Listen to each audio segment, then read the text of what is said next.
Hi friends, அஸ்ஸலாமு அலைக்கும். Welcome to our channel. இன்றைக்கி என்னோடய சேனலில் சமோசா ஷீட்டுக்கு தேவையான ஃபில்லிங் எப்படி ரெடி பண்ணியிருக்கேன் அப்படிங்கிறத ஷேர் பண்ணியிருக்கேன். என்னோடய சேனலை நீங்கள் ஃபர்ஸ்ட் டைம் பார்க்குறீங்கன்னா மறக்காமல் சப்ஸ்கிரைப் பட்டனை தட்டி விட்டு பாருங்கள். பிடிச்சிருந்தா கண்டிப்பாக ஒரு லைக் பண்ணுங்கள். உங்களோட சப்போர்ட் எனக்கு எப்போவுமே தேவை. வாங்க வீடியோக்குள்ளே போகலாம். அதுக்கு வந்து ஃபர்ஸ்ட்டு வெங்காயம் தக்காளி நல்லா வதக்கிக்கிறேன். வேக வச்ச பட்டாணி, ஸோ உருளைக்கிழங்கும் பட்டாணியும் வேக வச்சுருக்கேன். ஃபர்ஸ்ட்டு பட்டாணி ஆட் பண்ணிக்கிறேன். பட்டாணி ஆட் பண்ணிவிட்டு அது கூட கொஞ்சம் மஞ்சத்தூள், கரம் மசாலா, மிளகாத்தூள், கொஞ்சோண்டு ஜீரகத்தூள் சேர்த்து நல்லா மிக்ஸ் பண்ணிக்கிறேன்.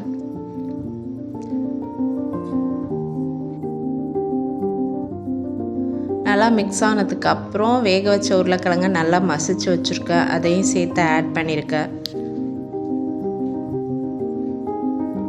ஸோ இதுக்கு வந்து கொஞ்சோண்டு இஞ்சி பூண்டு 1/2 ஸ்பூன் ஆட் பண்ணிக்கணும். ஸோ அப்போ தான் அந்த ஃப்ளேவர் நல்லாயிருக்கும். ஸோ லாஸ்ட்டாக இந்த மல்லி இலையை போட்டு இது கூடவே ஒரு 2 கியூப் பட்டர் ஆட் பண்ணிக்கிறேன் ஃப்ளேவருக்காக. ஸோ ரொம்பவுமே நல்லாயிருக்கும் அந்த ஸ்மெல். லாஸ்ட்டாக கொஞ்சம் டேஸ்ட்டுக்கு சீஸ் ஆட் பண்ணிக்கிறேன்.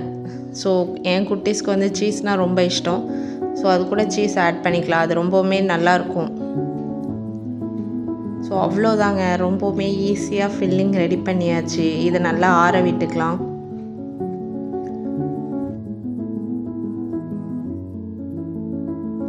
ஸோ இப்போ நல்லா ஆறிடுச்சு. சமோசா ஷீட் வச்சுருக்கேன். ஸோ இது வந்து ரெடிமேட் சமோசா ஷீட் தான். இது ரொம்பவுமே யூஸ்ஃபுல்லாக இருந்துச்சு எனக்கு இந்த இஃப்தார் டைமில். ஸோ கடைக்கெல்லாம் போகாமல் சமோசாலாம் தேடாமல் டக்குன்னு நம்ம ஈஸியாக இந்த ஃபில்லிங் மட்டும் ரெடி பண்ணிட்டா குயிக்காக வச்சிடலாம். ஸோ இது ரொம்பவுமே ஈஸி இந்த ஷீட்டில் மடிக்கிறதும்.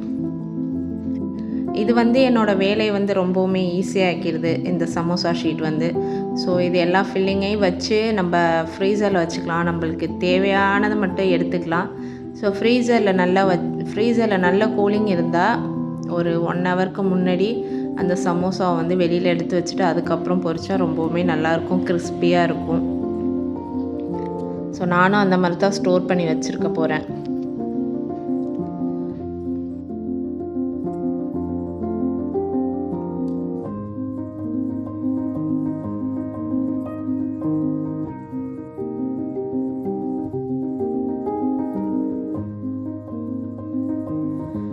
ஒரு வழியாக எல்லாமே ரெடி பண்ணியாச்சு.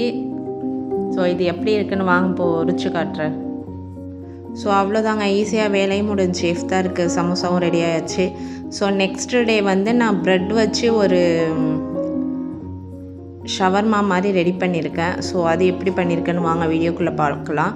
ஸோ அதுக்கு வந்து 1/4 கிலோ சிக்கன், போன்லெஸ் சிக்கன் வந்து குட்டி குட்டியாக கட் பண்ணி வச்சுருக்கேன். அதுக்கு வந்து சில்லி பவுடர் 1 ஸ்பூன், தேவையான உப்பு சேர்த்துக்கிறேன்.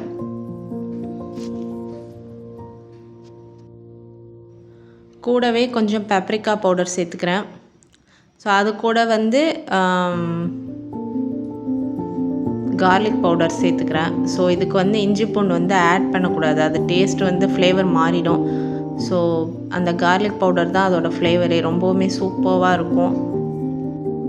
ஸோ அது கூடவே கொஞ்சம் தயிரும், 1 ஸ்பூன் தயிர், கொஞ்சோண்டு லெமன் ஆட் பண்ணி மிக்ஸ் பண்ணி நான் வந்து முதல் நாள் நைட்டே மிக்ஸ் பண்ணி ஃப்ரீசரில் வச்சுட்டேன். ஸோ அந்த மசாலா வந்து அது அப்படியே கொஞ்சம் அப்போ தான் சாஃப்டாக இருக்கும்.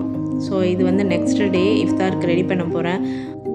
அந்த ப்ரெட்டை வந்து ரவுண்ட் ஷேப்பில் நல்லா சப்பாத்தி கட்டையை வச்சு வளர்த்துக்கிறேன். அது கூட ஒரு 3 எக்கு ஆட் பண்ணிக்கிறேன். ஸோ எக்கில் வந்து முக்கி எடுத்து ப்ரெட் க்ரம்ஸ், ஓரத்தில் கட் பண்ண ப்ரெட்டை வந்து நல்லா மிக்சியில் அடித்து கொஞ்சம் வானலில் வறுத்தாக்கா அது நல்லா கிறிஸ்பி ஆகிடும். ஸோ அதில் மிக்ஸ் பண்ணி எடுத்து வச்சுப்போம். இதை வந்து நம்ம எண்ணெயில் போட்டு பொரித்து எடுக்கணும்.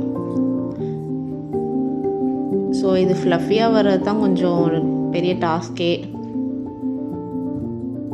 ப்ரெட் எல்லாத்தையும் பொரித்து எடுத்துக்கிட்டேன். ஸோ இந்த ப்ரெட்டு வந்து ஸ்வீட்லெஸ் ப்ரெட்டாக பார்த்துக்கோங்க, சால்ட் ப்ரெட், அப்போ தான் அது டேஸ்ட்டு ஃபுல்லாகவே கிடைக்கும். ஸ்வீட்டாக இருந்தாக்கா அது நல்லா இருக்காது. சில பேருக்கு பிடிக்கும், சில பேருக்கு பிடிக்காது. எனக்கு பிடிக்காது சுத்தமாக. ஸோ அதுக்கு வந்து கேப்சிகம் கட் பண்ணிக்கலாம். கேபேஜ் கொஞ்சம் கட் பண்ணி வச்சுருக்கேன். ஸோ கறி வந்து ஃப்ரை பண்ணி எடுத்துக்கிட்டேன். ஸோ அந்த சிக்கனோடையே இந்த கேபேஜும் கேப்சிகமும் போட்டு மிக்ஸ் பண்ணி கொஞ்சம் நேரம் வதக்கலாம். நான் வந்து அந்த மாதிரி செய்யலை. கட் பண்ணி வச்சுருக்க அந்த காயில் வந்து பொரிச்ச கோழி அதில் போட்டு மிக்ஸ் பண்ணி நல்லா மிக்ஸ் பண்ணிக்கலாம். அது கூடயே அந்த அரைச்சி வச்ச மயோனஸ், அப்புறம் வந்து